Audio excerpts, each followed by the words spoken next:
Salut à tous. Aujourd'hui, je vous retrouve pour mon bilan 2025 de lecture.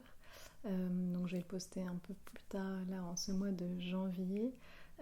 J'avais besoin en fait de faire le point sur mes lectures avant de pouvoir vous en parler plus correctement, avec le recul nécessaire.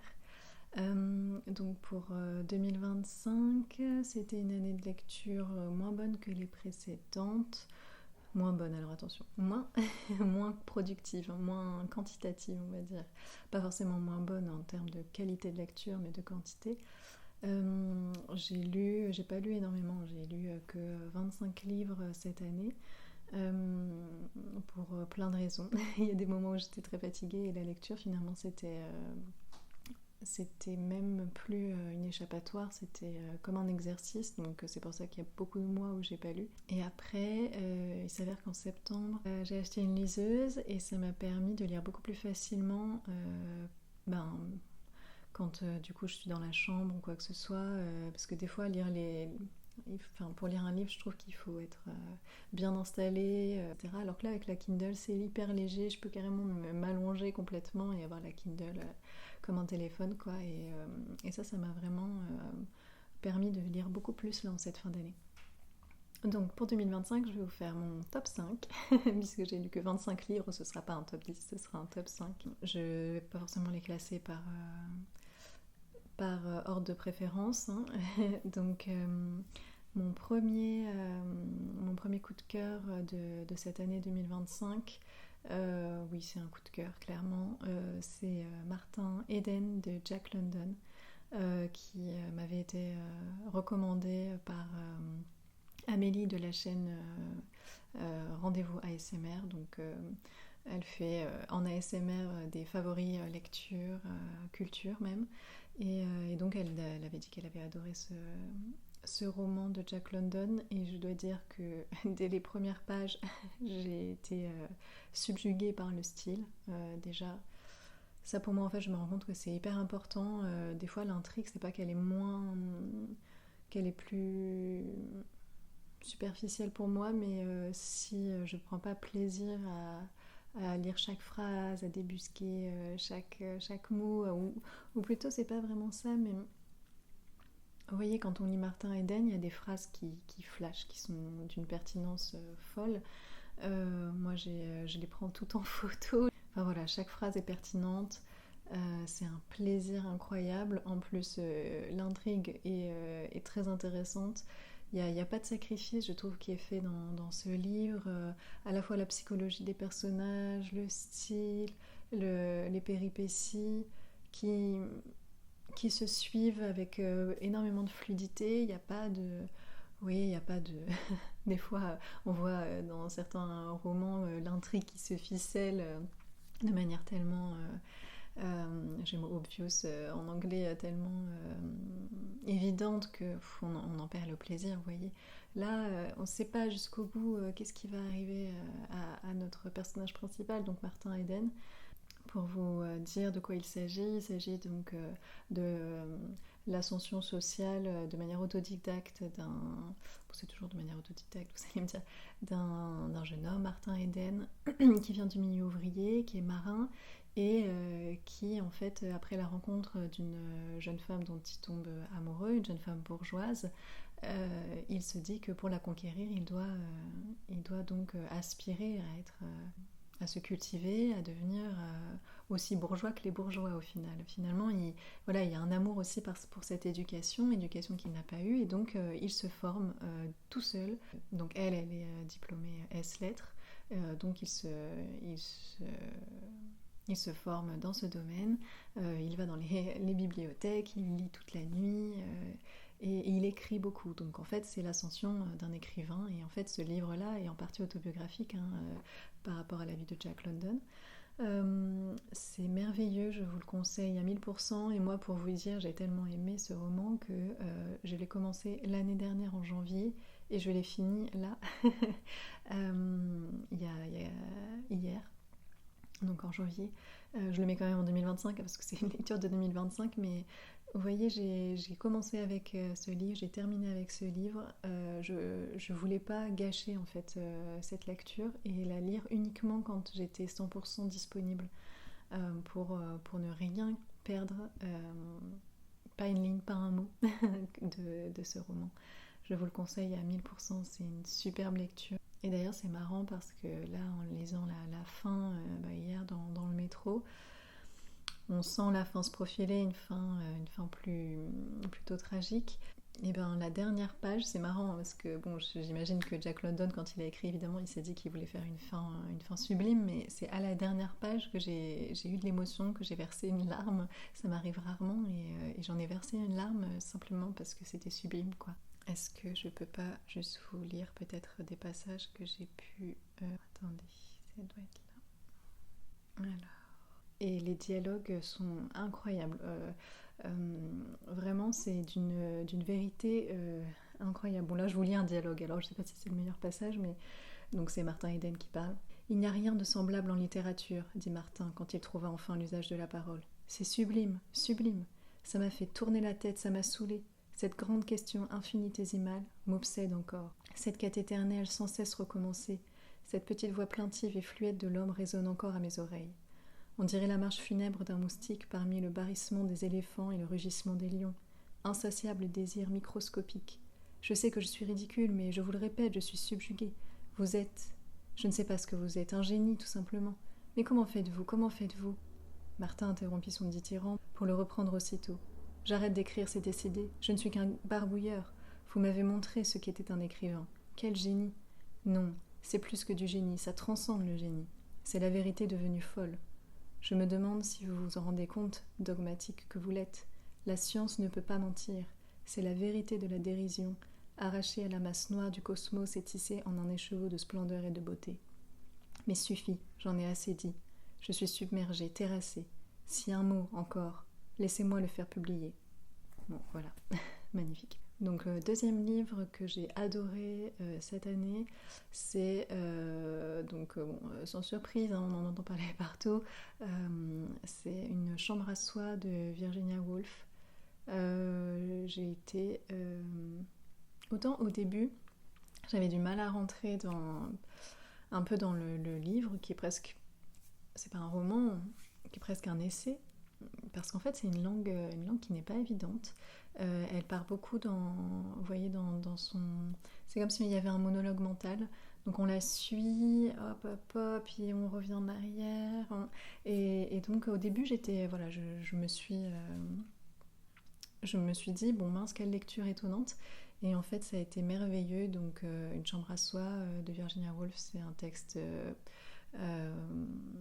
féministe, hein, on peut pas dire autrement, et comment en fait, donc elle s'interroge sur la femme en littérature, et donc en fait elle va faire tout un travail de recherche sur ce lien entre la femme et la littérature, et évidemment elle tombe sur énormément de textes masculins qui parlent des femmes, donc elle les lit et elle y voit évidemment soit l'adoration des hommes pour les femmes, soit le mépris.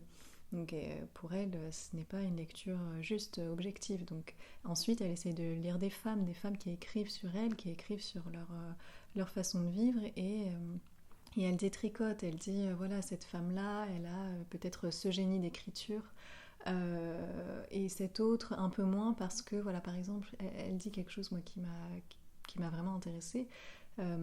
Si en tant que femme on écrit un propos féministe, il ne doit pas être porté par une émotion. En fait, un propos ne peut être bon et pertinent que s'il est neutre. Donc si en tant que femme, par exemple, on nourrit une colère envers les hommes parce qu'on se sent opprimé, on se sent malmené par le monde masculin, ce qui est vrai, mais si on écrit en ce sens, en fait le texte va transparaître cette colère et ne va pas être à la hauteur du propos. Alors je le dis peut-être pas aussi bien que ce qu'il dit, évidemment. Voilà, toute ma bibliothèque c'est un petit peu le bordel, si je peux me permettre ce terme. Donc je sais pas où j'ai mis le livre, mais j'avais souligné plein de phrases qui m'avaient vraiment transcendée. Mais ça m'a beaucoup fait réfléchir parce que bon, D'un point de vue personnel, voilà, moi ça fait quelques temps que j'évolue vers des pensées féministes. J'y étais pas du tout initialement, c'est le MeToo qui m'a fait prendre conscience de tout ça, qui m'a fait aller vers des lectures. J'ai encore d'ailleurs beaucoup à apprendre sur le sujet, sur le sexisme intériorisé, etc. Bon, voilà, moi j'ai une sorte de force de défendresse, enfin de défense des femmes envers les hommes. Ça c'est quelque chose qui a toujours été le cas dans ma vie, mais du coup de fait je suis aussi beaucoup prise par cette colère envers les hommes et voilà, j'écris à côté et donc je voyais que mes écrits en fait ils transpiraient cette colère, ils transpiraient cette émotion, alors que voilà, il faut que j'arrive à prendre ce recul nécessaire pour pouvoir écrire sur le sujet et non pas en faire une sorte de conflit. En fait, il ne faut pas que l'écriture devienne un conflit, que la littérature devienne un conflit, il faut qu'elle sublime en fait le conflit pour pouvoir le porter plus haut.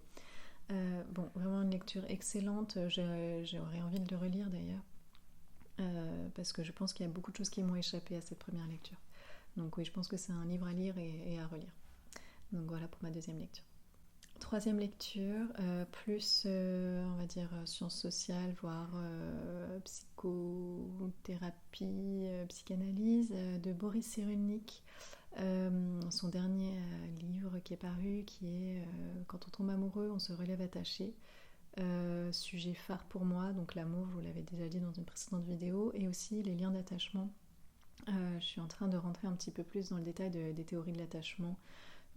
Si jamais ça vous intéresse, n'hésitez pas à me dire en commentaire.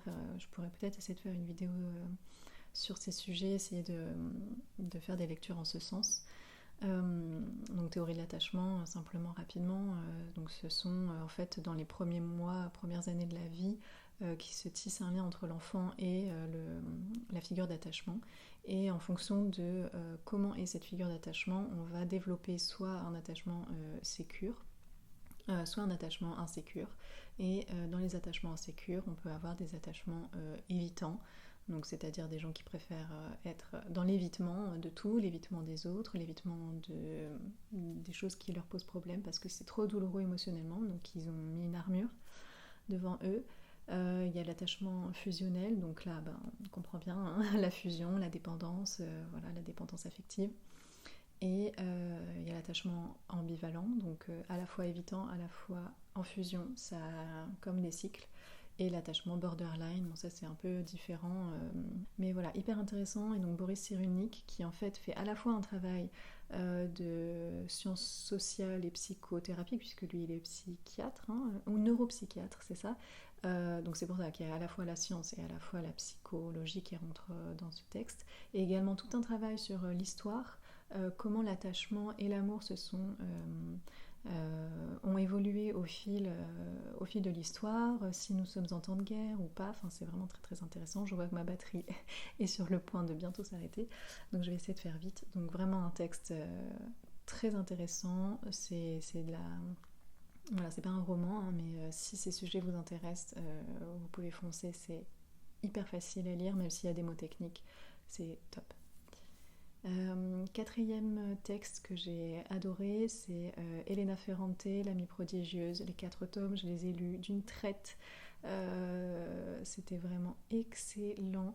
Je peux pas vous en dire plus. Vraiment, enfin, voilà, le texte est sublime, l'histoire est sublime, il y a des boucles temporelles qui se font, c'est incroyable.